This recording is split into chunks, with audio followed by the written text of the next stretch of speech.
Donc c'était à peu près dans les années 95, 96. Il y a beaucoup de choses dans ma vie qui ont été des grandes découvertes, mais celle-ci, un jour j'ai une voix au fond de moi, dans ma tête, dans mon cœur, qui m'a parlé, qui m'a dit « ça n'est pas ta vie, change-la ». Donc moi ça m'a fait assez... J'avais l'habitude d'entendre parfois des voix qui me guident dans la tête, dans le cœur, sans problème. Celle-là c'était assez marqué, parce que ça correspondait avec une période de ma vie où j'avais un besoin de changement. Ça faisait à peu près une dizaine d'années que je travaillais dans un bureau d'architecture, dans une station de ski en Valais, donc il y a assez de travail, mais c'est pas ma vie. Du coup, comme beaucoup de personnes, quand c'est pas notre vie, au bout d'un moment, ça va pas très bien. Donc j'étais pas dépressif du tout, je suis toujours quelqu'un de positif, mais là, ça m'a poussé. En fait, j'ai donné ma démission, mon ami aussi, puis on est parti sac à dos voyager dans le monde. Et pendant à peu près 6 mois, le premier voyage, je crois. Et là, j'ai pas trouvé la réponse. Qu'est-ce qu'il fallait que je change dans ma vie? Oui, il fallait que je change le métier, que j'aille vers mon cœur. Donc j'ai écouté le cœur, on a voyagé, on est revenu. J'ai retravaillé pendant 6 mois. Je suis reparti, on a voyagé, on a rencontré les personnes handicapées en zone de guerre au Sri Lanka, la misère, la souffrance en Inde, en Asie et partout. Et comme toujours dans ma vie, j'ai toujours les personnes handicapées qui sont venues à moi depuis que je suis petit, du fait que je passais mes vacances dans un, qu'est-ce qu'on peut dire, un centre de vacances pour personnes handicapées dans le canton de Fribourg, c'est mes grands-parents qui tenaient. Donc moi j'étais en vacances avec eux. Donc, pour moi, eux ils étaient pas si différents que ça, je m'amusais avec eux. Mais en voyage là, cette année-là, quand on est parti, bah, c'est revenu à moi. On a rencontré une personne au Sri Lanka qui a monté un projet fabuleux là-bas qui s'occupe des personnes handicapées. Elle nous a tout fait rencontrer, son mari qui était un des chefs de Terre des Hommes à l'époque. Du coup, on a voyagé là-bas, on a eu vraiment des contacts très forts. Et je me suis dit, ah, cette fois, je crois qu'il y a le monde du handicap qui m'appelle vraiment. Je crois qu'il faut que j'aide les gens. Je ne sais pas comment, mais ok, je vais faire le papier d'éducateur, puis après on verra. Donc c'est parti comme ça. Aujourd'hui, qu'est-ce qu'il faut dire, 20 ans, 25 ans après, ben, j'ai pas le papier d'éducateur. Mais par contre, ça a changé ma vie. Parce que si aujourd'hui, je suis devant vous à parler de témoignages de ma vie, de comment je vis ma spiritualité, comment je vis les choses, c'est parce qu'à cette époque, j'ai écouté ma voix. Et parce que j'ai écouté cette voix, ma vie, elle n'a pas changé tout de suite. J'ai dû passer par beaucoup pas de souffrance du tout, mais de stress, certains stress financiers et autres. Mais en écoutant dans les voyages qu'on a faits, ici en revenant, petit à petit, ça s'est construit. Et de fil en aiguille, il y a comme un espèce de chemin qui se crée. On le suit comme une rivière, on ne veut pas essayer d'éviter le courant. Donc on suit le courant, puis le courant il nous amène à quelque part. Donc là, j'ai suivi le courant, et le courant il m'a amené à travailler avec les personnes handicapées, donc différentes. Physiquement et mentalement. Ce qui fait que, en fait, après ces années de voyage, travailler avec ces personnes handicapées, en fait, j'en ai pas fait du tout un papier. Par contre, il m'est arrivé des choses tellement fortes que ça a changé ma vie. J'ai écrit un livre, j'ai fait des conférences en France, en Suisse, à Paris, à Monaco, partout. Je fais beaucoup de conférences. Il y a des gens qui se sont amenés à moi et j'ai commencé à faire des thérapies et d'accompagner les gens. Et aujourd'hui, 20 ans après, ben, je fais toujours ça. Et je continue encore à faire parfois des conférences.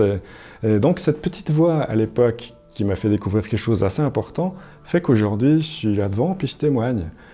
Je témoigne que en fait, tout le monde il peut écouter une voix à l'intérieur pour changer sa vie, oser aller vers quelque chose.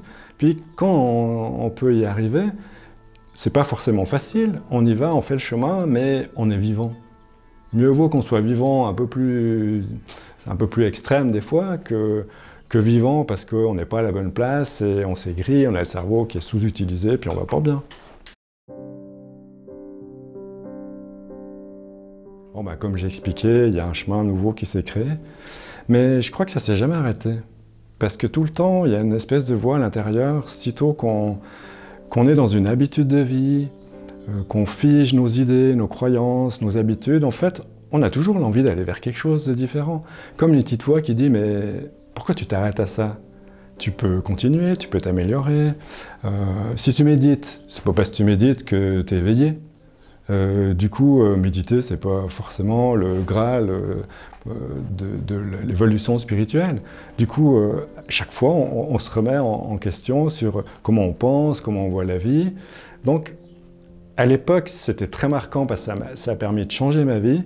Puis, j'essaie de m'en rappeler tout le temps quand je fais des choses par habitude, comme par exemple, je fais beaucoup de photos d'animaux. Ça fait une trentaine d'années que je fais des photos nature en montagne.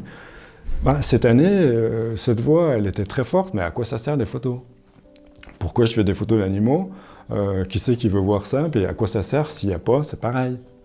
Du coup, je me remets en question, ça me motive à voir la vie sous un autre angle, à voir l'image sous un autre angle, et puis à avoir des nouveaux projets.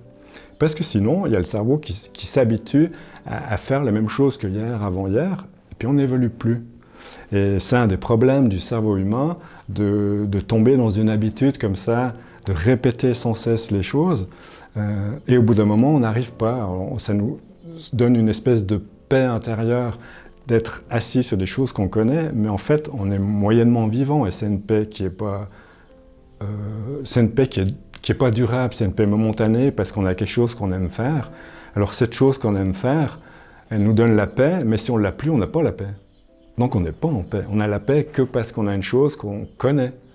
Alors l'évolution, c'est chaque fois une voix qui dit, bah, quand tu connais quelque chose, est-ce que tu es en paix si tu n'as pas ça? Alors à chaque fois, ben, bouge, évolue, avance, change d'état d'esprit, vois-toi sous un autre angle, vois la vie, vois le problème sous un autre angle. Alors ça m'a amené à ça. Et ça continue de m'amener à ça. Et je l'ai beaucoup partagé dans les conférences, justement, cette voix qui m'a dit de changer ma vie. Et il y a beaucoup de gens qui sont revenus en retour me dire « mais ça m'a fait du bien parce que moi je ressens ça, j'ose pas, c'est difficile ». Le fait d'avoir vécu ça puis de témoigner, ça peut peut-être donner du courage à une personne ou à deux, où en fait, où c'est possible, quand on écoute, ça change les choses. C'est ça. Ça ne veut pas dire que ça va être forcément le Graal ou la paix, mais on va vers quelque chose qui nous fait être vivants. C'est ça. Donc on est plus en paix que nous-mêmes. Et aussi en thérapie, ben, ça m'apporte aussi... je m'en rappelle de ça, puis j'essaie d'aider les gens à se poser ces questions aussi par rapport à leur propre vie, où ils en sont. Donc, l'expérience que j'ai vécue, elle est encore au quotidien aujourd'hui dans mes thérapies, elle est encore elle me permet de guider les gens, en fait. Parce que je me rappelle de ce que j'ai vécu, et je me dis, mais à chaque fois que quelqu'un vit un souci, il est à ce même point, il y a quelque chose qui bloque. J'ai souvent des gens qui viennent en thérapie qui me disent, il y a quelque chose qui ne va pas en moi, mais je ne sais pas. Je rigole, je me dis, ah ben, il a juste besoin de la petite voix qui dit, c'est pas ta vie, change-la. Ça, c'est sûr. Mais on ne sait pas. On ne sait pas ce que c'est, alors peut-être je peux l'aider à le guider sur un chemin, en tout cas vers lui-même, pour qu'il arrive à découvrir quelque chose. Alors à l'époque, ça m'a amené un changement pour moi, puis une connaissance de la vie d'une manière globale, pour que je puisse après accompagner les gens aussi. Donc ça m'a apporté beaucoup. Si on regarde l'être humain avec le cœur, on n'aura pas du tout la même vision de l'être humain que si on le regarde avec la tête. Et même le mot définition, il n'y aura pas la même définition, le même besoin. C'est ça. L'être humain, c'est un être sensible. Si je prends la tradition bouddhiste, elle enseigne que tous les êtres vivants, c'est des êtres sensibles. Donc l'être humain, c'est un être sensible comme les autres. Et l'être humain, pour moi, l'être humain, c'est l'image qu'on voit quand on se promène dans la rue, on voit un corps humain. Un corps humain, il est fait de cellules. Donc, un corps qui est fait de cellules, pour l'esprit humain, c'est nommé corps humain. Mais un corps qui est fait de cellules avec des poils, c'est un chien. Donc, en fait, l'être humain, il est rattaché à l'image de la forme qu'on a. Mais il n'est pas du tout rattaché à qui on est dedans. Donc, les mots définissent les formes extérieures, mais rarement les choses qu'on a à l'intérieur et qui on est dedans. Et c'est ça qui est très difficile. Et c'est vrai que tout ce que je vis à travers les personnes handicapées, ce que j'ai témoigné à travers le livre, par exemple, c'est quel regard on a sur l'être humain à travers le monde du handicap. Est-ce qu'on a un être humain normal si on ne parle pas ou si on ne peut pas aller à l'école? Donc pour l'être humain classique, non, il n'est pas normal. Donc le cerveau, il ne va pas bien, donc il n'est pas normal. Mais l'habitant du corps, c'est pas un être humain. Parce que le jour où on décède, on n'est plus un être humain. Est-ce qu'on reste en vie? Chacun il le verra. Mais l'âme qui est à l'intérieur, c'est pas un être humain. L'être humain, c'est notre habit. Donc en fait, c'est pas nous. L'être humain, la définition de l'être humain, c'est l'image qu'on met de l'habit qu'on a, de ce corps mortel. Nous, l'habitant, qui sommes beaucoup plus immortels, une conscience un peu comme de l'eau. Elle est partout, mais on ne la voit pas. L'eau, elle est partout. Elle est en moi, mais on ne voit pas. Elle est dans la fleur, dans les plantes, dans la nature, mais on ne la voit pas. Pourtant, mais on définit la nature, mais on ne parle pas de l'eau. Alors on parle du corps humain, mais on ne parle pas de la conscience, on ne parle pas de l'habitant. Et c'est vrai que l'expérience de vie que j'ai à travers les personnes handicapées, ou maintenant depuis une vingtaine d'années à travers les soins, ça me pousse à voir la vie sous cet angle-là, à aider les gens à trouver ça, à travailler sur moi pour m'améliorer dans ça. Parce que c'est une certaine liberté de retrouver qui on est dedans. On n'est pas un être humain. On est de passage sur la Terre, on est l'habitant du corps. Moi, je dis toujours l'habitant. De manière neutre, je me rattachais à aucune religion. Donc, l'habitant, il expérimente une vie à travers un corps. Et lorsqu'il va quitter ce corps, le corps, il ne marche plus, on va dire, il est mort. Mais l'habitant, lui, il n'est même pas né, il n'est même pas mort. Puisqu'il existe avant, il existe après. C'est une conscience. Le liquide et l'eau, elle existe avant l'arbre, puis elle existera après l'arbre. Donc l'esprit, il existera toujours au-delà de la matière. Mais on a de la peine à concevoir logiquement qu'au fond de nous, on est comme ça. Parce que la logique, elle a de la peine à toucher ça, c'est pas son monde en fait. Le mental humain, c'est pas son monde. Alors le monde du handicap, il pousse les gens vers ça. C'est un peu ce que j'ai vécu, parler beaucoup dans les conférences, parce qu'il pousse les gens à voir que handicapé, c'est le corps. C'est pas l'âme, c'est pas la présence consciente qui est dans le corps qui est handicapée. Elle entend, peut-être qu'elle ne sait pas faire les calculs avec son cerveau, mais elle s'en fout, parce qu'elle n'a pas besoin, elle ne va pas à l'école. De toute façon, elle n'a pas besoin de travailler. Donc, c'est pas utile pour elle. Donc, la personne qu'on dit handicapée, on la nomme de l'extérieur, on a la peine à la voir de l'intérieur, elle est très vivante. Elle vit des choses très fortes. Et à travers le livre, on a pu exprimer à quel point on existe au-delà des limites du corps, au-delà des conditionnements du corps, parce que, si on peut dire la conscience, l'esprit qu'on est dans ce corps, en fait, on est sans forme comme de l'eau. L'eau, elle prend la forme de tous les contenants dans lesquels elle est. Notre esprit prend la forme des contenants, même d'une pensée, d'une émotion ou du corps. Et les personnes handicapées, leur corps, il ne va pas très bien, mais ils ont, pour certains, pour beaucoup, un bel esprit. Alors l'esprit, il est rayonnant, il donne quelque chose dans la vie. Le corps, des fois, il n'est pas rayonnant, en fait. Parce que le corps, s'il n'est pas habité, il n'est pas rayonnant. Il est en survie, le corps. Il veut manger, dormir, c'est ça. On a besoin de rajouter un plus au terme être humain. Sinon, on reproduit la vie de l'être humain, puis c'est difficile, on doit travailler, il y a de la souffrance. Puis l'être humain, il n'est pas capable de faire plein de choses, et il est un peu bloqué dans la vie sur la Terre.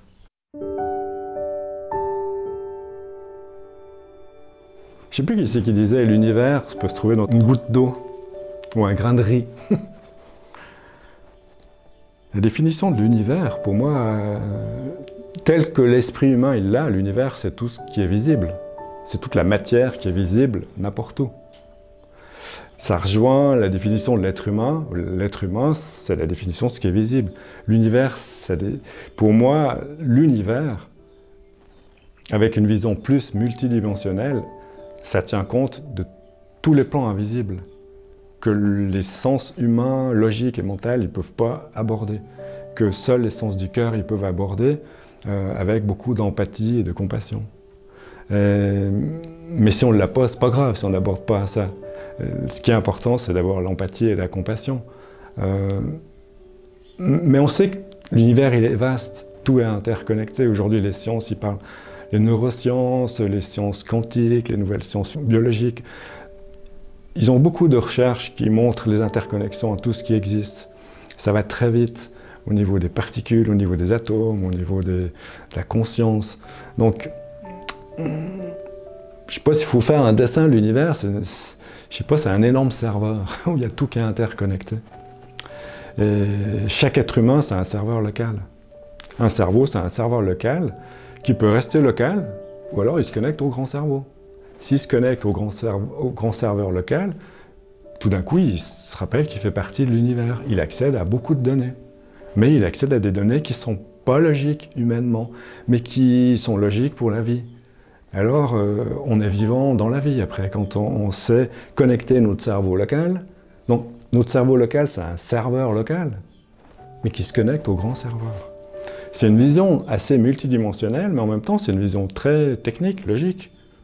Ça fonctionne comme ça, Internet, ça fonctionne comme ça, les ordinateurs. Certains diraient que l'univers, c'est un super ordinateur où il y a tout qui est interconnecté, où ça n'est qu'information. C'est ça. Tout n'est qu'information. À nous d'en faire quelque chose avec ça, ou pas.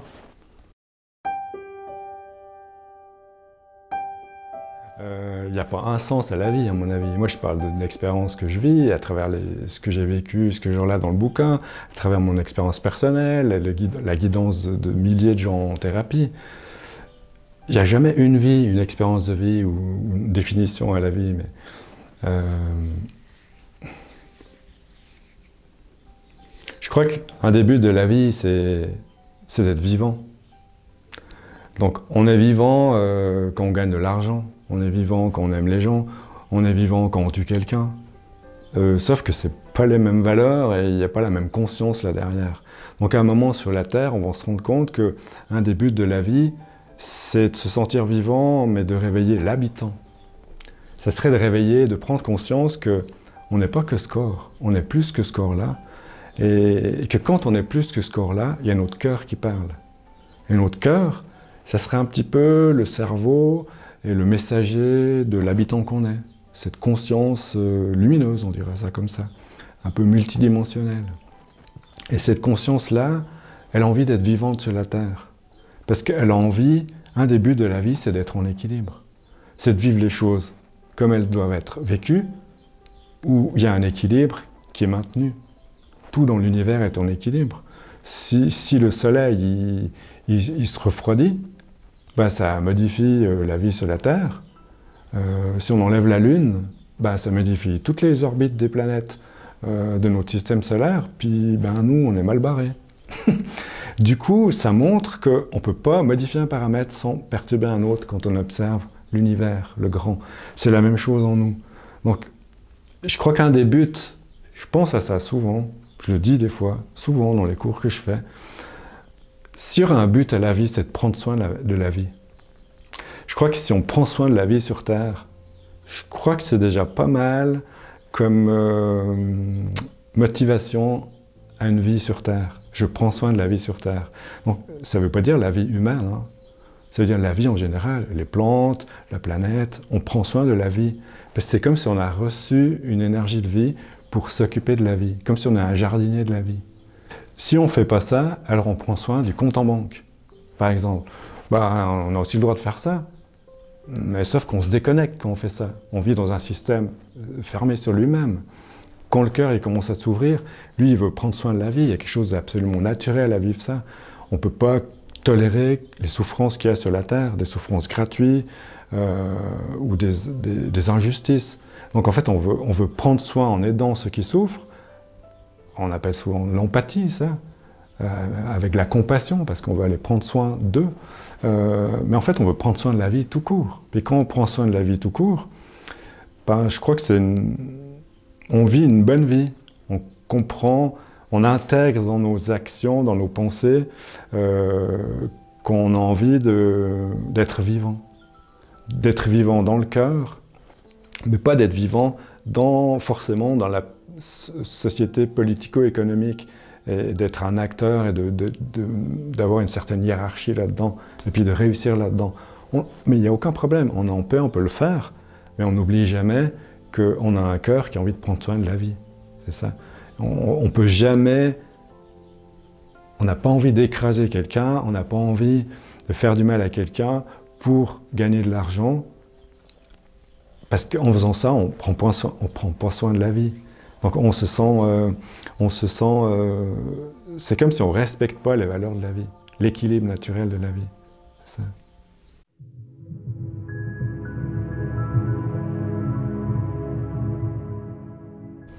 Ouais, c'est très difficile, c'est vrai, de garder l'équilibre entre l'ego, la logique, les choses qu'il y a à faire sur Terre, et puis le cœur qui a envie d'avoir une autre vie, une forme de dualité, cœur-esprit.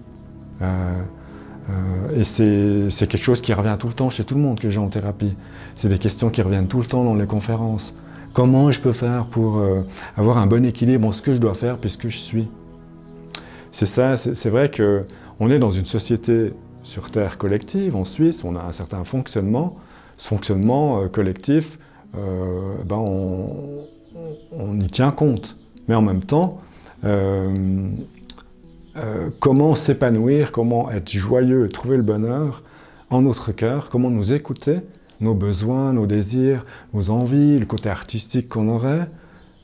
Est-ce qu'on a tendance à écouter ce côté-là de nous-mêmes ou est-ce qu'on a tendance à écouter le côté plus égo qui veut réussir ou alors qui doit faire ça pour être bien vu ou aimé? C'est toute la difficulté des humains sur Terre. Et là, il faut avoir une grande force, comme d'affronter un espèce de combat intérieur ou alors où ce combat, c'est entre le mental qui veut gagner sur ce qu'il faut faire et le cœur qui veut exister. Donc la vie, elle veut juste exister pour ce qu'elle est, pour ce qu'on a au fond de nous. Moi, je donne souvent un exemple pour les gens que j'ai en soins. Des fois, quand ils se cherchent un petit peu, ils se disent « mais il me semble que ma vie, elle est arrivée à un tournant, j'ai des choses à changer, mais je ne sais pas quoi ». Je conseille souvent qu'ils se rappellent, quand ils étaient enfants, qu'est-ce qu'ils adoraient faire naturellement sans se prendre la tête. Même des fois, c'est des choses qui ne servent à rien. Je donne souvent l'exemple à quelqu'un qui adore les papillons. Un garçon, un petit enfant, souvent même les filles.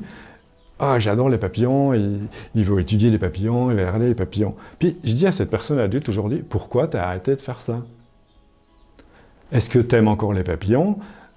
Puis, ou alors est-ce que la vie, elle a pris le dessus, elle t'a embarqué dans un train égoïste et mental, sur les choses qu'on doit faire pour bien faire, puis en fait, on a oublié qui on est dedans d'une manière innocente.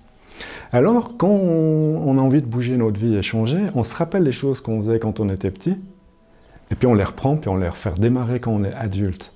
Et ça nous met en contact avec des choses qu'on vivait enfant, sans passer par la logique mentale, les choses qu'on va faire, on les fait juste parce qu'on a envie. Alors ça réveille tout d'un coup une force créateur, où je suis content de faire quelque chose qui en apparence ne sert à rien, mais je me sens super vivant, parce que j'expérimente quelque chose qui me passionne en fait. Si on a envie, on a besoin d'avoir des passions.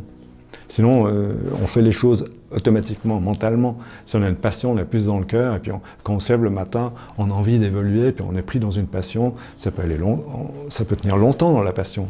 On a envie de découvrir tout le temps des choses, c'est ça. Donc, être en vie sur Terre, pour moi, c'est aussi être capable de garder l'œil pétillant sur les choses. Si on a l'œil pétillant sur les choses, c'est qu'on reste dans le cœur et on reste passionné sur la vie. On a envie de prendre soin de la vie, on sait regarder la vie sous différents angles pour voir la lumière, la beauté des choses, je sais pas, une scène, une personne, enfin n'importe quoi, juste parce que c'est beau et c'est la vie. Ouais. C'est rare qu'on regarde les choses longtemps. Des fois, j'appelle le regard habité. Avec le regard, c'est rare qu'on se pose sur un objet et qu'on le regarde. On regarde le contraste de l'objet, on regarde la forme, on regarde sa texture. L'œil, il passe tout le temps d'un objet à l'autre dans la vie. On reste rarement posé. Ce genre de regard-là, il y a l'artiste qui l'a, le sculpteur, il y a le peintre, il y a le photographe, parce qu'il est capable de regarder un paysage, une fleur ou une personne pendant, s'il faut, 1 heure de temps, parce qu'il va découvrir tout plein de choses, puis après, il va le retranscrire dans son art. Si tout le monde faisait ça comme thérapie, par exemple un développement intérieur, en fait, on acquerrait une capacité naturelle de se connecter aux choses, parce qu'on les observe et on prend du temps pour elles, et puis on prend du temps pour regarder la vie.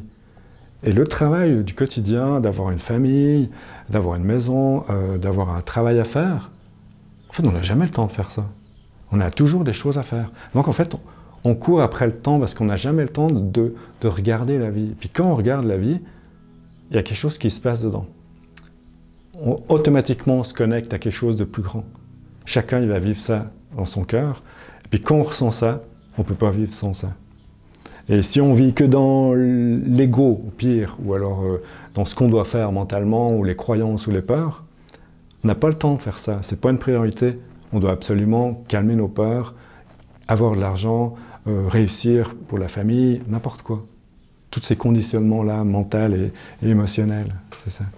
Et on a plus ce regard qui est habité, posé, alors nous, on n'est plus assez dans le corps à regarder la vie et à la vivre.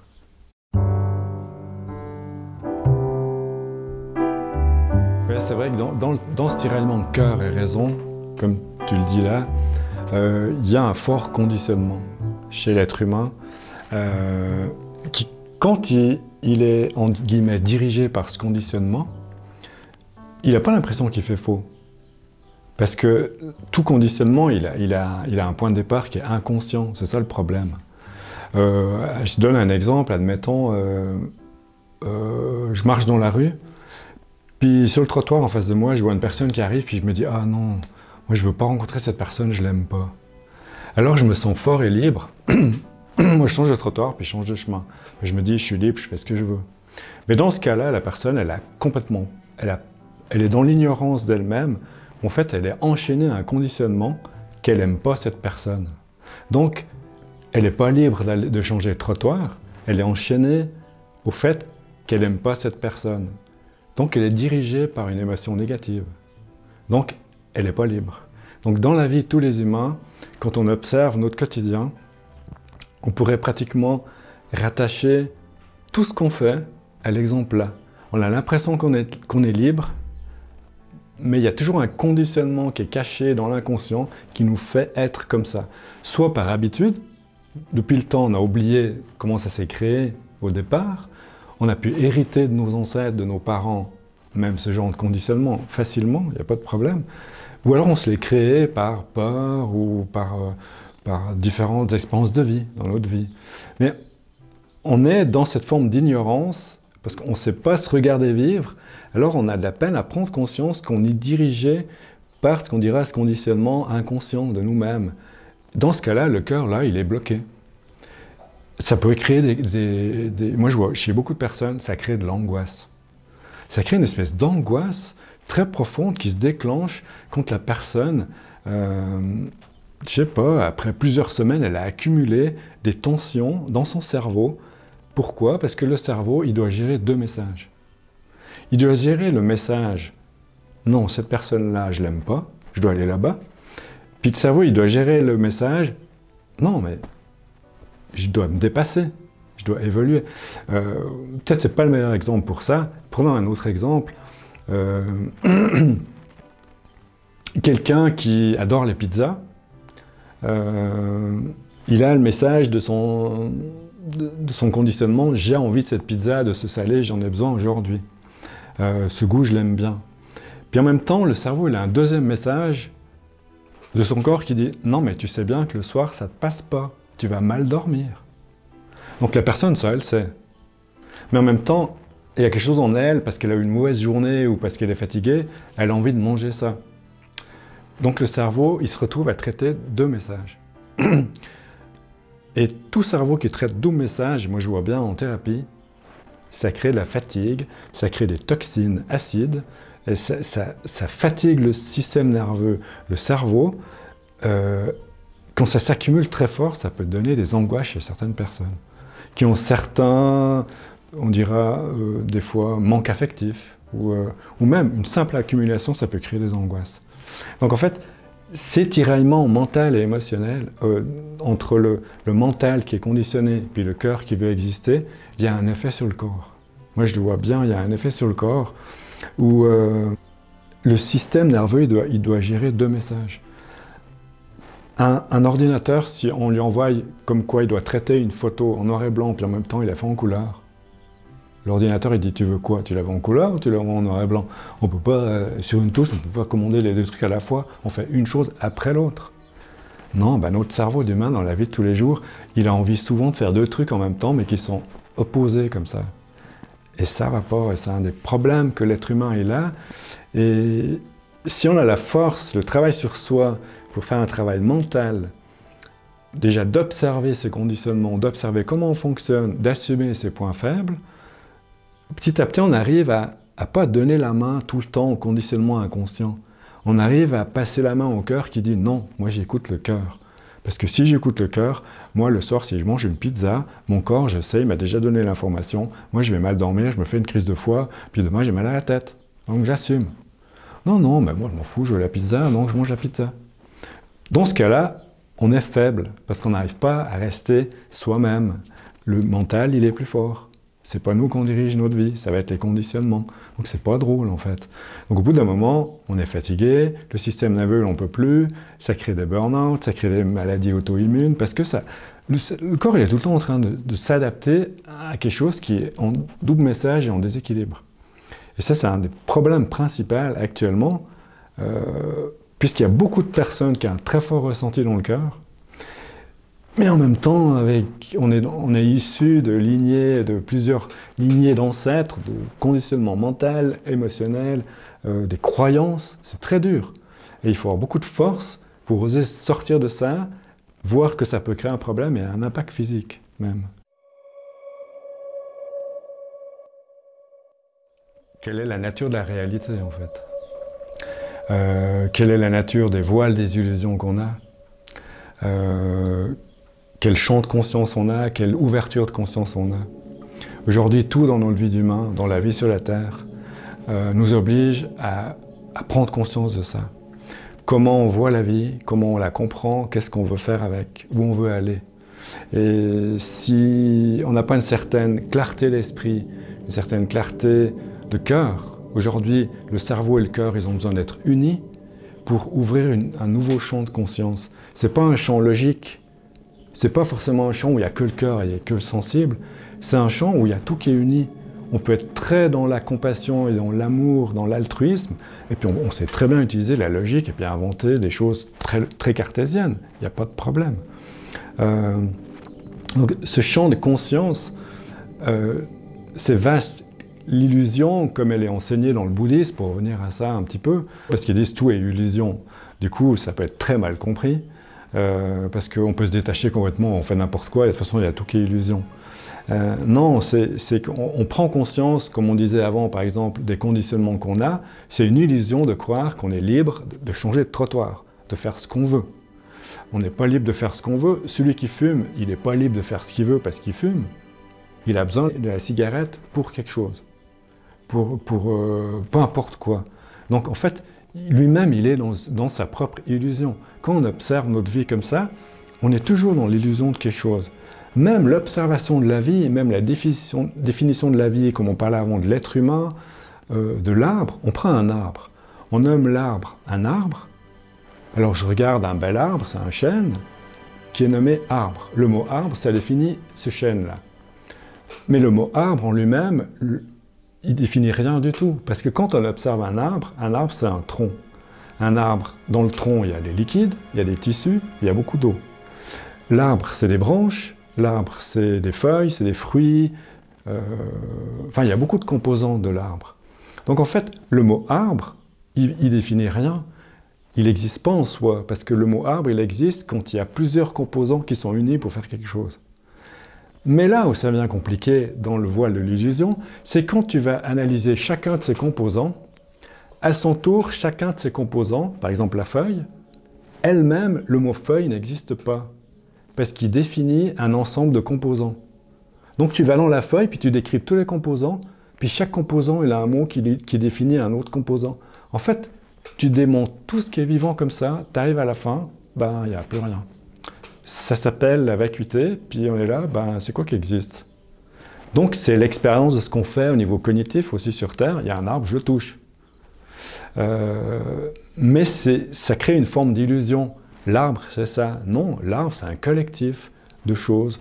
Mon corps, c'est un collectif de cellules vivantes. L'humanité, c'est un collectif. Mais l'humanité, elle fait partie c'est un être vivant. Je veux dire, l'être humain, c'est un être vivant, l'être vivant, il ne peut pas exister seul. On ne peut pas construire nos habits tout le temps, sauf si on est autonome, puis on va chasser, on fait des habits. Mais on dépend toujours de quelqu'un. Tout ce qu'il y a dans cette pièce-là, c'est pas moi qui l'ai construit tout. Du coup, l'illusion, c'est d'arrêter des mots à des choses. Et quand on arrive à aller derrière les choses, avec le regard habité, quand je regarde un arbre, je vais me mettre à ressentir l'arbre. Donc en fait, la logique, le mental, il crée des cases, mentales, les croyances, les images, l'arbre. Mais mon cœur, lui, il ne veut pas ces cases-là. En fait, il veut les vivre. Donc quand je regarde l'arbre, je m'en fous du mot arbre.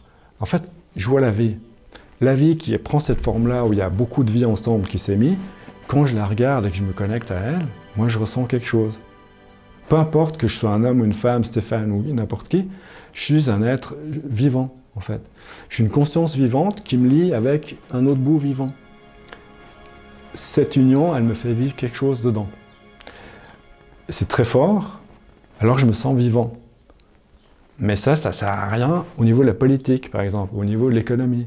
Donc, c'est très difficile pour le mental de se dire que c'est utile d'aller vers ça. Par contre, c'est utile pour aller vers l'éveil. C'est utile pour sans cesse agrandir le champ des consciences, se sentir connecté au monde qui nous entoure, se sentir faire partie du tout, parce que comme la feuille, la branche, le tronc, l'eau construit l'arbre, ben nous, on construit la vie. L'humain, il est un petit bout de la vie. Le chat, c'est un petit bout de la vie. La tulipe, la montagne, l'eau. Chaque partie, elle a sa chose, elle est à la bonne place, puis elle construit un collectif qu'on appelle la vie. Et une des raisons pour laquelle on est sur la Terre, c'est qu'on a besoin de se rappeler ça. Mais on est enchaîné sur la Terre parce que depuis des siècles, on reproduit tout le temps les mêmes trucs avec le conditionnement. Donc en fait, on est emprisonné. Puis aujourd'hui, c'est assez fort ce qui se passe sur la Terre, parce qu'il y a les jeunes générations, il y a beaucoup de personnes qui expérimentent des choses et qui ça leur va plus. Ça leur va plus, ce mode de vie, et ils ont envie d'aller vers quelque chose qui est beaucoup plus profond, où ils se sentent vivants, faire partie d'un collectif. Si on n'a pas la notion de collectif lié à la vie, on est juste des conditionnements sur pattes qui survivons. Si on peut dire un peu ce terme comme ça, c'est un peu barbare. Mais... Donc, il y a beaucoup d'ouverture et de champs de conscience différents. On prend conscience des peurs qu'on a, on les travaille, on essaie de les apaiser. On prend conscience de la fausse liberté qu'on a de changer de trottoir, alors qu'on n'aime pas cette personne. On la travaille, alors on sera libre le jour où on va la voir, puis on discute, puis on lui paye un verre, par exemple. Après, on prend conscience qu'on est l'habitant du corps. On n'est pas que ce corps, parce qu'on va mourir. Donc on prend conscience qu'il y a une partie de nous qui est immortelle. On prend conscience que tout d'un coup on peut communiquer avec un arbre, qu'on ressent un arbre. On prend conscience qu'un animal il a des émotions et puis il peut nous les transmettre, donc on comprend ce qu'il vit. On prend conscience que même aux personnes décédées, on peut leur parler s'il y a besoin parce qu'ils ont besoin d'aide. Donc on prend conscience de plein de choses qui sont très subtiles, qui nous connectent tout. Parce qu'en fait, on s'éveille, mais ça ne veut pas dire qu'on est en paix, mais on s'éveille.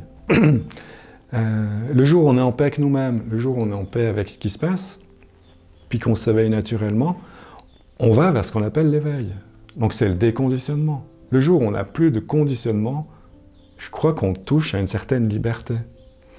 Mais c'est très dur. Parce que moi, je vais en montagne faire des photos, je suis conditionné par le temps. Je suis conditionné par le fait que je ne peux pas aller là, c'est trop raide, je vais là. Donc, mais ça touchera plutôt des conditionnements émotionnels, affectifs, liés à des croyances, liés à des schémas. C'est ceux-là qui nous enchaînent. Le reste, le fait qu'on est conditionné par la météo, c'est pas grave, on fait avec. C'est pas un conditionnement émotionnel, c'est la vie sur Terre. C'est important de se libérer de ces conditionnements à l'intérieur pour ouvrir la conscience, pour à un moment donné atteindre... En fait, le but ultime sur la Terre, pour celui qui chemine, il veut aller vers l'éveil. Donc être éveillé, c'est ne plus avoir aucun conditionnement. Être totalement libre de ça, dans l'altruisme, la compassion et l'empathie. Donc on a encore pas mal de travail, et sur le chemin-là, il y a beaucoup justement de niveaux d'ouverture de conscience, et on ne peut pas juger quelqu'un qui ne comprend pas ça, parce qu'il lui-même, il n'a pas expérimenté certaines choses qui lui ouvrent la conscience. Ça ne sert à rien de lui dire qu'il fait faux, parce qu'il va se sentir agressé. La vie, elle se chargera de dire aux personnes, ou de faire vivre, ou à l'humanité, ou aux gens, des prises de conscience pour évoluer, comme c'est temps sur la planète. Et puis ça ne s'arrêtera pas, parce que les choses ils doivent changer. Et parce qu'il y a les jeunes générations qui suivent derrière, et il y a certaines structures de la société, ça ne leur va pas en fait. Puisque ça impose d'être trop dans la tête, puis pas assez dans le cœur. Et il y a un besoin d'aller vers cette ouverture de conscience, où c'est le moment d'unir le cerveau et le cœur, et de faire un organe entre les deux. Pas de devoir choisir entre là et là, on fait un organe entre les deux. On utilise nos neurones et on ajuste et on renforce notre système neuronal pour être plus connecté à nous-mêmes et plus connecté au monde extérieur.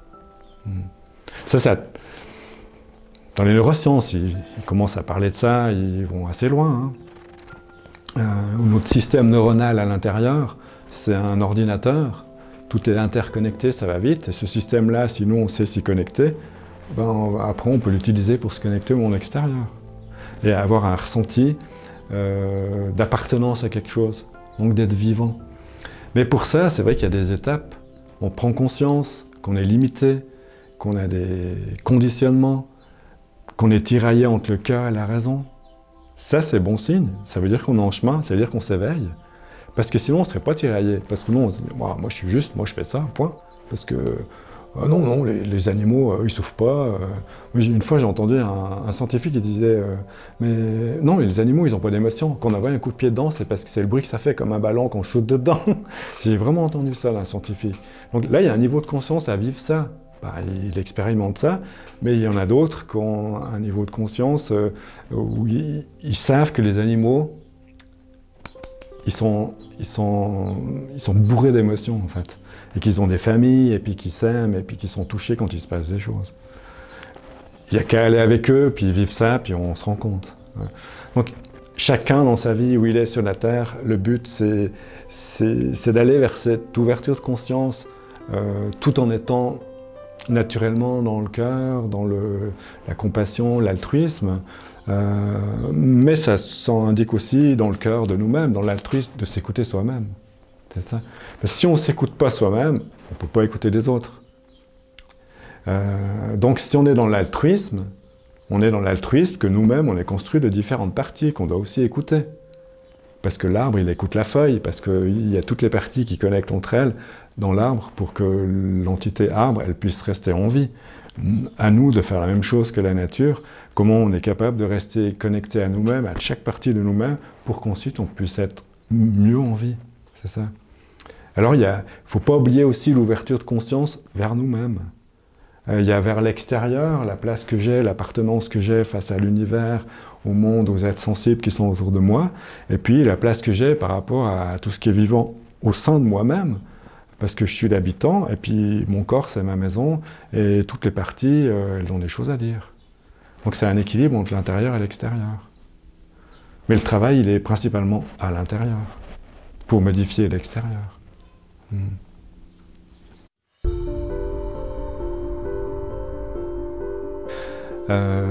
C'est vrai que si on regarde l'humanité, c'est complexe. Hein. Il y a pas mal de crises sous toutes les formes. Si on voit l'humanité comme étant un collectif d'êtres vivants, alors chaque être humain, c'est comme une cellule dans un corps. Donc s'il y a une crise dans l'humanité, ça veut dire qu'il y a une crise dans un corps, ça veut dire qu'il y a une maladie dans un corps.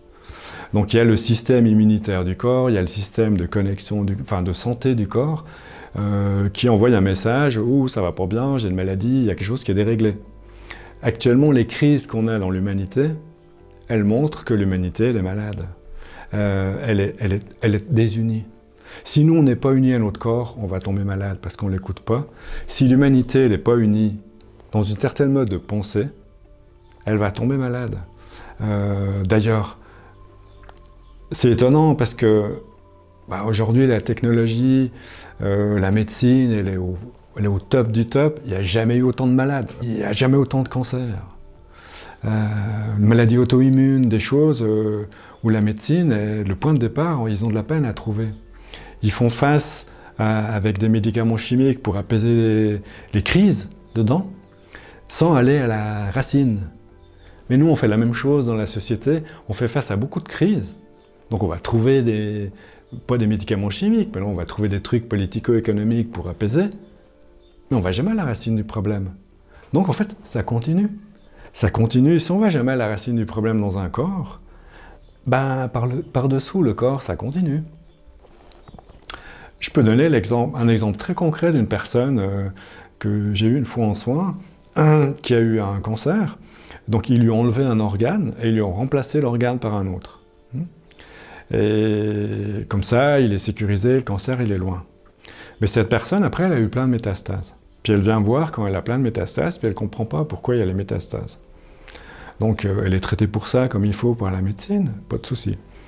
Mais quand je commence le soin, puis que j'observe son aura, moi, dans son aura, en fait, je ne sais pas où il avait la maladie. Moi, je vois l'endroit où il a eu la maladie, je fais « Waouh, c'est quoi ça ici? Qu'est-ce qui se passe dans cette zone-là » Il me fait « Bah, c'est là que j'ai eu le cancer, et là, ils m'ont enlevé l'organe et puis ils m'ont remplacé. » Moi, je fais « je peux vous dire que dans l'aura, ça n'a pas changé. » Donc, physiquement, ça a changé. On a trouvé les choses au niveau physique pour faire ce qu'il faut. Par contre, au niveau énergétique, dans l'aura, ça n'a pas bougé. Donc, vu que l'organe, il est sain, et puis que le problème de fond, il n'a pas changé, qu'est-ce qui se passe? Je vais expliquer. Ça part ailleurs. Dans les autres endroits qui sont fatigués. D'où ça fait des métastases. D'où il est là. Ah ouais, j'ai compris. Et j'ai souvent vu ce cas se répéter, en fait. Où c'est des autres portes de sortie, parce qu'on traite la zone, comme on traite un problème sur la Terre, mais on ne va pas dans le fond du problème, donc il n'est pas résolu. Donc c'est comme s'il se gangrène par-dessous, puis il lui faut des portes de sortie ailleurs. Parce que le corps, lui, il ne veut pas se gangréner à un seul endroit. Il est malin, le corps, lui, il est réparti. Donc si on lui bloque une porte de sortie, lui, il va ailleurs. Hein. Puis il va trouver ailleurs une zone qui est plus faible. Où ça va, la zone faible, elle aura de la peine à traiter le problème, donc elle va tomber malade. Mais il se passe ça dans la société. Tous les problèmes qu'on a, on met un baume par-dessus, on essaie de trouver des solutions, on n'est jamais vraiment en entier, on ne tient pas compte vraiment de la vie de tout le monde. Et moi, ce que je trouve quand même qui est important, c'est qu'il n'y a rien qui est fait pour rendre la vie des humains joyeux. Donc, on n'a jamais ça comme discours, on n'a jamais ça comme mise en avant de quelque chose pour faire bouger les choses. Est-ce que vous, citoyens, vous êtes joyeux? Est-ce que votre vie, elle vous rend heureux? Est-ce que le système, il vous rend joyeux? Qu'est-ce qu'on peut faire pour rendre joyeux votre vie? Franchement, si on s'attaque à ça, c'est compliqué. Parce qu'il y a quand même beaucoup de personnes, ils n'ont pas une vie joyeuse. C'est plutôt une survie. On est en survie, en fait. Alors, le système, il est en survie, et s'étend sur la planète, l'humanité, elle montre qu'on est en survie. Alors, il se passe beaucoup de choses dans tout plein de coins.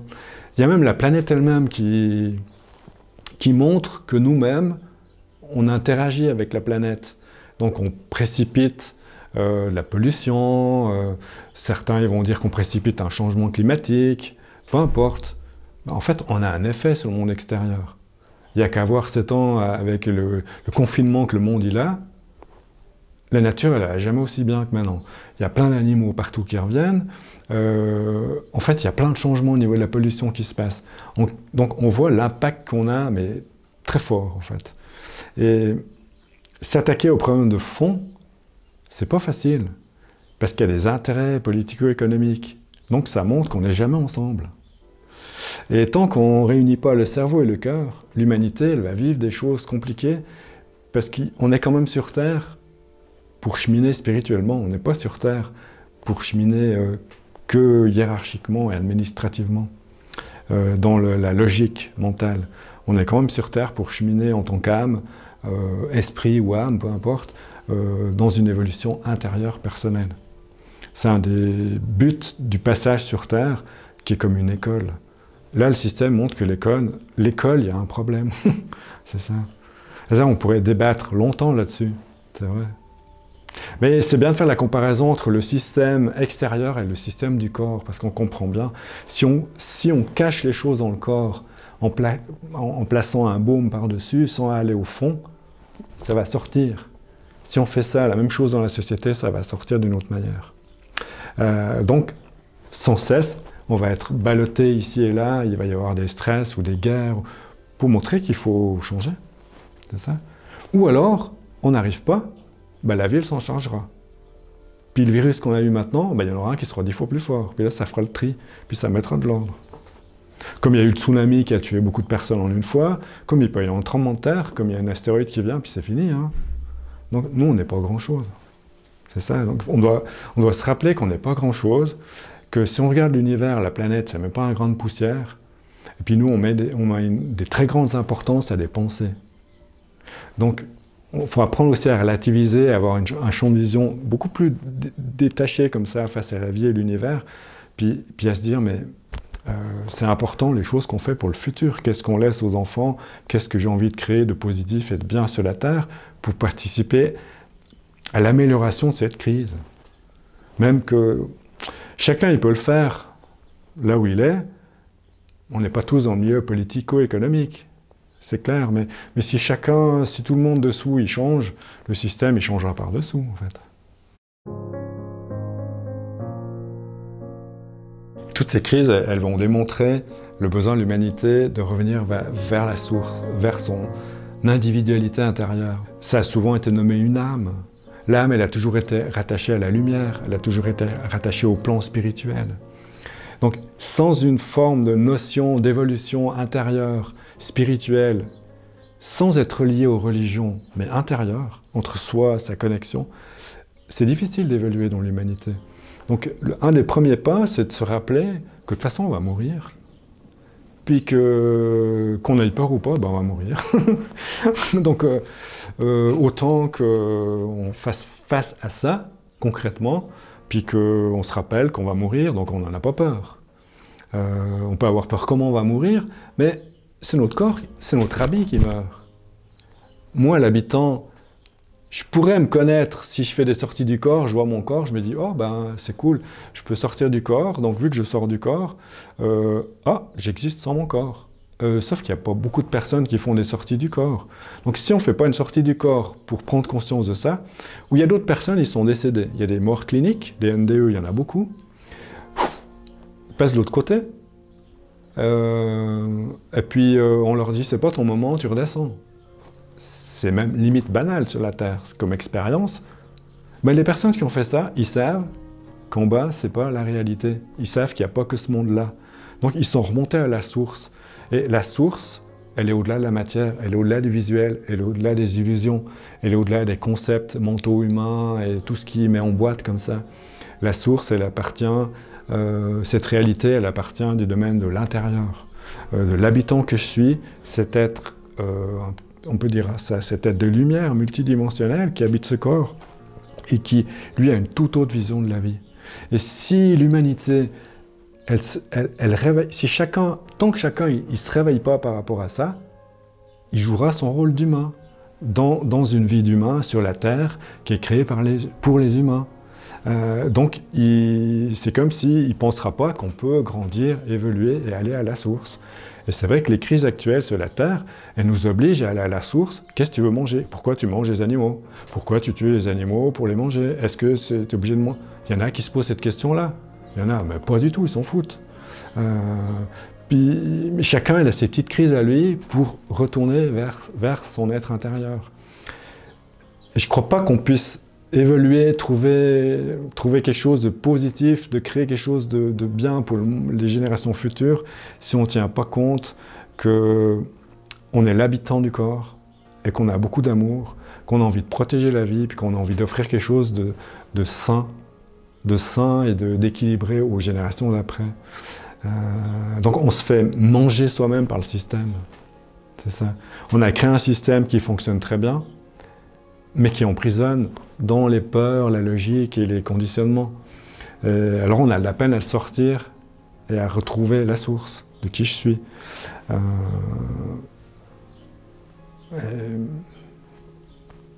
Ouais, c'est sans fin comme discussion. C'est sans fin. Parce qu'en fait, c'est bien de discuter de tout ça, Mais je crois qu'en fait, on doit le vivre dedans. Parce que de parler de la source, de parler de lumière, de parler de connexion, d'aller au-delà de tout ça, c'est une chose très importante d'avoir cette compréhension, c'est une forme de conscience qui s'ouvre, mais après on le devient. Ça, c'est autre chose. Comment devenir l'habitant du corps, comment devenir sa paix. En fait, l'esprit à l'intérieur, l'habitant qu'on est, fondamentalement, il est en paix. Fondamentalement, il n'a pas de peur. Parce que les peurs et les émotions et les mémoires, ils sont rattachés au conditionnement et au monde de la matière, de la biologie. L'habitant, la conscience qu'on a à l'intérieur, fondamentalement, il a un rayonnement de paix, d'amour et d'altruisme. Donc, il n'a pas cette peur-là. Si on passe la main à l'habitant, en fait, c'est comme si on se laisse guider et diriger par ces petites lumières. On peut imaginer, c'est à la mode d'imaginer la lumière dans le cœur, par exemple. Cette lumière dans le cœur, elle va représenter la lumière de mon esprit qui est restée dans le monde de l'informe, dans le monde de la lumière. En même temps, je suis humain dans la forme, en même temps, je suis l'habitant qui est du non créé, de la lumière. Et d'y penser déjà, ça réveille ça. De vouloir vivre une vie pour servir le bien, pour servir le positif que cette lumière est là, pour servir, servir sans être esclave, hein, mais servir dans le sens des qualités nobles, des vertus nobles que la lumière elle impose. Pas elle impose, elle est en fait. On a envie de vivre ça sur Terre. Parce que si on ne vit pas ça sur Terre, on sera toujours mené par le conditionnement et la logique. C'est ça. Donc c'est très important de mettre en pratique ça. Et tous autant qu'on est, on essaie de s'y atteler, et c'est pas facile. Parce que on doit mettre en pratique quelque chose qui est de l'ordre de l'infini, de l'ordre de l'impalpable. C'est très dur. Ouais. Oui, alors quelques conseils pour les personnes qui sont en chemin, d'aller vers eux-mêmes, de trouver leur chemin. Une des premières choses, c'est d'avoir une certaine forme d'éducation mentale. Ça veut dire que c'est pas tout le temps le mental qui est blablabla, qui parle comme ça dans la tête. C'est comment on peut faire un certain travail pour arriver à un petit peu... J'aime pas ce mot, c'est pas domestiquer, c'est mettre en paix, trouver la paix mentale, voilà. Et s'il n'y a pas une paix que nous on arrive à avoir quand on veut avec le mental, ça veut dire que le mental c'est tout le temps lui qui est en arrière-fond. Et c'est tout le temps lui qui nous pousse à vivre. Donc il va gagner souvent sur le cœur. Si on arrive à faire un certain travail mental sur soi, de pacification mentale, c'est des exercices parfois qui sont assez bruts. Hein. Le but, c'est pas de ne pas penser. Le but, c'est de plus être réactif. C'est de pas donner la force au mental. De juste voir qu'il observe, qu'il est là, je veux dire, de juste l'observer, qu'il est présent. Mais nous, on est l'observateur du mental. Donc, il y a une certaine forme de dissociation de soi-même. C'est comme, on ferme les yeux, quand on pense, nos pensées, c'est comme des nuages dans le ciel. En fait, on regarde les nuages dans le ciel, on les regarde passer. Derrière, il y a le ciel bleu, puis il y a le soleil. Les pensées, c'est la même chose. Quand on ferme les yeux, on a des pensées, on les voit comme des nuages, ils passent les unes après les autres, on ne s'y accroche pas dessus. On ne les laisse pas nous diriger vers quelque chose. On reste l'observateur de ces pensées comme des nuages, parce que quand elles ont passé, derrière, il y a un ciel, puis il y a le soleil. C'est ça. Et le soleil, en fait, c'est une espèce d'intuition intérieure naturelle. Et si, au départ, si on n'est pas capable d'observer ces pensées comme un nuage dans le ciel, parce qu'on ne se rend pas compte qu'on est dans la pensée tout le temps, puis la pensée nous dirige. Quand la pensée nous dirige, sur Terre, c'est compliqué. Parce qu'on est conditionné tout le temps, en fait. Si on arrive à observer la pensée comme ça, comme un nuage dans le ciel, tout d'un coup, il s'opère à l'intérieur une forme de détachement. Je suis l'observateur de mes propres pensées. Je ne suis pas la pensée. C'est un principe qui a été enseigné depuis des millénaires sur la Terre. Mais n'empêche qu'il est facile à comprendre Par contre, il faut le pratiquer au quotidien, d'une manière régulière. C'est déjà difficile de l'inclure dans notre vie tous les jours. Et quand on commence à le pratiquer, il se passe un certain détachement en nous. Wow, j'observe ma vie, j'observe mes pensées, mes émotions. On peut le faire aussi avec les émotions. Donc, tout d'un coup, on réveille celui qui n'est pas la pensée, celui qui n'est pas l'émotion, mais qui l'observe. Alors, on réveille l'habitant. C'est l'habitant, via le cœur, qui nous donne par intuition qu'est-ce qu'on doit faire. C'est pas le mental qui va nous dire qu'est-ce qu'on doit faire. Le mental, il nous dira qu'est-ce qu'on doit faire pour éviter les problèmes, pour être sécure, en sécurité ou pas avoir peur. Par contre, notre cœur, via l'intuition qui arrive, puisqu'il y a les nuages qui s'apaisent, l'information peut passer dans le cœur, et alors on peut établir un dialogue entre notre source intérieure et notre partie ici. Petit à petit, on devient cette source. C'est ça. Au début, c'est un peu mélangé, on est un peu séparé, mais plus on pratique ça, plus on devient l'observateur. Et on devient l'intuition. Alors l'intuition, ça va être une forme d'information qui arrive depuis l'habitant, depuis cette âme, depuis cette source. Et c'est elle qui va nous montrer le chemin. C'est elle qui m'a dit à l'époque, c'est pas ta vie, change-la. C'est elle qui me pousse à faire ça ou ça dans la vie. Parce que j'aime travailler sur moi pour garder le contact avec cette présence. Parce que sans contact avec cette présence, moi je ne peux pas travailler, je ne peux pas aider les gens, moi je ne peux pas savoir ce qu'il y a dans les corps des gens. Parce que ça serait que technique, j'observe au rayon X qu'est-ce qu'ils ont dedans, c'est pas intéressant. Moi j'ai besoin d'être habité par cette présence quand j'accompagne une personne, où le Stéphane il s'efface un petit peu, je deviens plutôt une conscience qui est plus large, et qui comprend plus facilement les données au niveau des serveurs internes et des connexions, ou des mauvaises connexions au niveau nerveux ou des conditionnements qu'on a, les mémoires, les schémas inconscients. Et si on cultive cet esprit où on observe les nuages, les pensées comme des nuages, petit à petit, il y a un ciel qui se réveille dedans, il y a un soleil qui se réveille dedans. Pour ça, il ne faut pas regarder les nuages en disant « Ah, ils m'embêtent ces nuages, il n'y a jamais le soleil. » Puis, du coup, il faut juste regarder. Mais au bout d'un moment, c'est comme si on se force à regarder, à imaginer, on ferme les yeux. Ça, c'est un truc à faire comme expérience. On ferme les yeux, puis on dit à notre cerveau « Maintenant, tu ne fais que penser à un tabouret. » Alors, pendant 5 minutes, fais que de penser au tabouret. Mais on n'arrivera pas, parce que le cerveau humain, il n'aime pas rester pendant longtemps sur un truc. Donc, en fait, il va partir ailleurs. Donc en fait, on se rend compte que quand on force le mental à faire quelque chose, au bout d'un moment, il ne fait plus. Donc, si on le force à penser, au bout d'un moment, il arrête. On le prend à son propre jeu. Donc on lui dit, « Ok, mais alors vas-y, tu penses par exemple à tout ce qui est autour de la table en bois. La seule chose, tu n'as pas le droit de sortir du concept de la table en bois, mais tu visualises cette table en bois et tout ce qui est lié à la table, il y a un arbre, il y a un menuisier, il y a de la colle, il y a des vis, il y a un magasin, il y a de l'argent pour acheter, et la maison elle est là. Enfin, tout ce qui va autour de la table, mon mental, tu as le droit de penser. Et quand on fait ça, en fait, c'est comme si on domestique le mental d'une manière douce, on l'autorise à penser, mais en fait on restreint ses rails, il est moins libre de partir n'importe où. Donc, en fait, on a une meilleure vigilance sur soi, une meilleure présence à soi. C'est juste un petit exercice qui peut être pas mal pour ça. Puis après, l'autre, comme on a dit, par exemple, juste l'observation des pensées comme les nuages qui passent. On ferme les yeux, on les observe comme les nuages qui passent.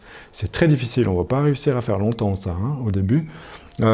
Mais ça nous fait devenir l'observateur. Il y a un détachement à l'intérieur. Et ce détachement, plus on le pratique, plus il va se passer quelque chose. Plus ça va induire une forme d'inspiration, d'intuition, parce qu'en fait, on réveille la source dedans, qui n'est pas la pensée, qui n'est pas l'émotion, mais qui l'observe. Parce que c'est vrai que quand on observe une pensée, puis qu'on dit « je suis en train d'observer la pensée », il y a deux personnes. Il y a deux. Il y a la pensée, il y a nous qu'on observe. Du coup, on est qui? Ça fait bizarre qu'on pense comme ça. Mais on ne sait pas qui on est l'autre. Mais on sait qu'on a une conscience. Et cette conscience-là, on sait qu'elle n'est pas dans la pensée. Elle n'existe pas que là. Donc en fait, on réveille quelque chose qui n'a pas de forme. Et plus elle va se réveiller, cette chose-là, plus on s'éveille. Ouais. Et de là à rester pendant 4 heures d'affilée à regarder les pensées, il y a beaucoup de travail. Hein. Il y en a qui font. Hein. Par exemple, pour revenir au Tibet que je connais, il y a un proverbe au Tibet qui dit quand les moines ils travaillent la pacification mentale, quand ils rentrent dans leur chambre, ils vont balayer la pièce parce qu'ils vont s'asseoir puis ils vont travailler. Puis quand ils ont fini l'observation du travail mental, ils vont se lever, ils vont devoir rebalayer. Parce qu'en fait, ça fait très longtemps qu'ils sont là. et puis vraiment, ils font ça. Hein. Ouais. Donc nous c'est pas notre but parce qu'on n'est pas des moines. Par contre, on peut régulièrement penser à ça. On ouvre le ciel intérieur. On observe notre vie intérieure comme un ciel. Et la lumière du soleil qu'il y a sur la Terre, il y a le soleil visible et il y a le soleil invisible. Et le soleil invisible, c'est notre source. Et celle-ci, on l'atteint que si on dépasse les voiles de l'illusion, mais le voile mental. L'illusion, elle est mentale. Donc on apaise ce voile mental, on apaise ces nuages, il y a quelque chose qui se passe. C'est très simple, c'est à la portée de tous.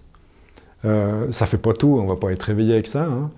Mais celui qui a envie de travailler 10 heures par jour, il va beaucoup évoluer. Mais il va sentir une intuition très forte, une guidance très forte qui va l'amener petit à petit dans la vie. Ouais. Sinon, à part ça, comme conseil, c'est difficile, parce qu'après, c'est au cas par cas.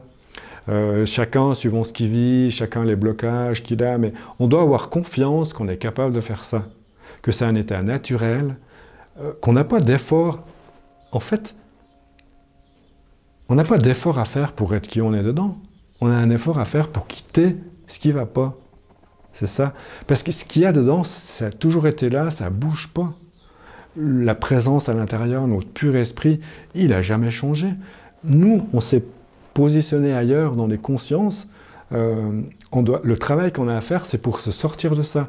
Il n'y a pas de travail à faire pour réveiller ça, parce que c'est déjà là. C'est comme si on dirait quel travail j'ai à faire pour allumer le soleil dans le ciel. Mais non.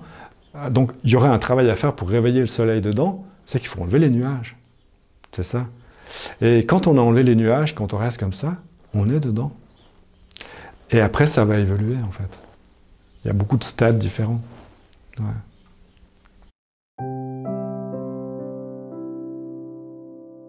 Oui, c'est vrai que j'ai pas mal de jeunes qui viennent en soins, des adolescents, même 7 ans, 8 ans, à tout âge, mais j'ai pas mal d'adolescents qui viennent en soins et je remarque quand même une constance chez eux, c'est la difficulté de trouver la place dans ce monde.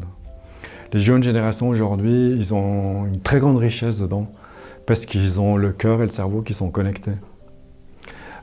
Sauf qu'ils n'arrivent pas à faire fonctionner ça très bien dans la société, qui ne leur demande pas ça en fait. Ils doivent s'adapter à ce que le monde il leur demande, à l'école, l'éducation, les parents. Donc c'est compliqué, ils ont beaucoup de stress pour certains à trouver leur place.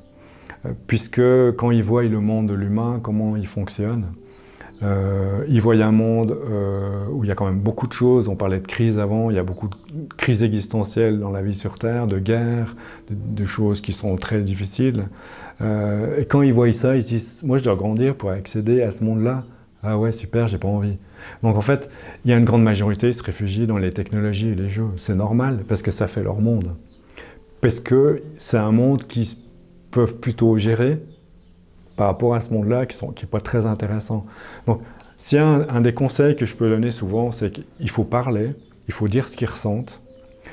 Bien sûr qu'ils ont besoin de parents qui écoutent ou d'adultes qui écoutent, qui pensent, qui déconnent pas, qui les écoutent d'une manière sincère. Donc, il ne faut pas qu'ils pensent qu'ils se sentent bizarres, qu'eux ils font faux parce qu'ils n'arrivent pas à être comme les autres. Donc ils veulent absolument être aimés par leurs parents, donc je dois faire ça pour être aimé. Mais si je ne fais pas ça, moi je fais faux, je suis malsain, je suis nul, je suis une merde. Il y a souvent ça qui revient, hein, parce que une des constantes chez les jeunes générations, c'est qu'ils n'aiment pas faire du mal aux gens. Parce que le cœur, il est très souvent très opérationnel dès la naissance, tout au long de leur vie. Donc ils n'aiment pas faire du mal, ils n'aiment pas voir souffrir les gens. Et faire du mal, pour eux, ça veut dire, si je déçois mes parents, je leur fais du mal. Donc je rencontre beaucoup aujourd'hui de jeunes générations qui se bloquent, qui ont un très grand un très grand tiraillement, comme on disait avant, entre ce qu'ils doivent faire et puis leur cœur. Donc c'est très important qu'ils aient confiance en eux et qu'ils disent ce qu'ils ressentent. Ça veut dire que si un jeune, aujourd'hui, il a la faculté, mais il se demande pourquoi il comprend les animaux, il faut qu'il assume ça. Parce que toutes les jeunes générations, ils ont en elles les germes du monde de demain. Et c'est comme dans le monde des ordinateurs. Chaque année, il y a des nouveaux ordinateurs, il y a des nouveaux téléphones, il y a tout le temps des nouvelles applications. Les jeunes générations aujourd'hui, c'est les nouvelles applications de demain. Et puis s'ils ne peuvent pas fonctionner, ben ça bug, ça ne va pas, ça crée beaucoup d'angoisse et de perturbation en fait. Et donc c'est important qu'ils osent dire ce qu'ils pensent, qu'ils osent dire ce qu'ils vivent. Pour revenir à l'exemple, si un jeune, il assume envers ses parents ou ses amis, c'est dingue, j'ai l'impression que j'entends, que je comprends les animaux, il y en aura 10, 20, 30, 50, 100, 1000 sur la Terre qui vont faire ça. Parce qu'en fait, ça va être un truc collectif. Si par contre, il y a tout le monde qui bloque, « Ah non, mais ça se dit pas, non, mais moi j'ai peur de dire ça, c'est trop bizarre », en fait, il y a tout qui se bloque. Et ils ont une grande puissance pour faire changer les choses. J'ai eu une fois un jeune en soins qui était très triste parce que son papa n'était pas assez présent. Il travaillait tout le temps. Moi j'ai dit, lui il avait quoi, souvenir entre 6 et 7 ans. J'ai dit, mais tu sais, les enfants, vous avez un très grand pouvoir par rapport aux adultes. Il faut dire les choses, parce que quand vous dites les choses, les adultes ils sont touchés émotionnellement, ils sont obligés de réagir émotionnellement aussi. Ils doivent s'assumer. Alors tu as un très grand pouvoir, alors tu vas dire à ton papa que tu es triste. Parce que je pense que tu n'as jamais dit que tu étais triste. Puis il me dit, non mais moi je n'ose pas lui dire que je suis triste. Je fais, mais tu vois, il ne sait pas que tu es triste. Donc tu as un très grand pouvoir. Et je l'ai revu, je crois 3 mois après. Puis la maman, elle me dit, vous savez quoi, il s'est passé quelque chose parce que le soir, quand on est arrivé après votre soin, on était à table, mon mari il est arrivé, mon fils il a fait « Papa, assieds-toi ». Il a tapé sur la table, le poing, « Papa, il faut que je te parle ». Il a dit en bas. Le papa il a regardé, il a fait « Oh mon Dieu, moi je ne pensais pas que je faisais ça à toi. Alors écoute, je vais changer de travail ». En fait, il a changé de vie parce qu'il ne savait pas.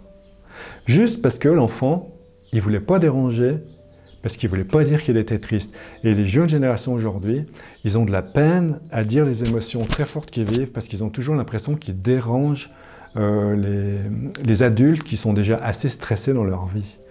Et c'est important que les parents, ils écoutent les enfants, les adultes, les jeunes qui parlent, et c'est important qu'ils parlent, même s'ils vivent des choses bizarres, parce que j'en ai eu plus d'un adolescent. Est-ce que c'est normal? Moi, je vois des trucs invisibles qui passent dans la chambre.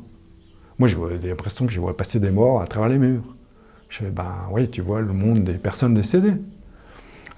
Du coup, c'est important qu'il puisse parler de ça, parce que ça peut le perturber à l'école, ça peut le perturber dans son développement personnel.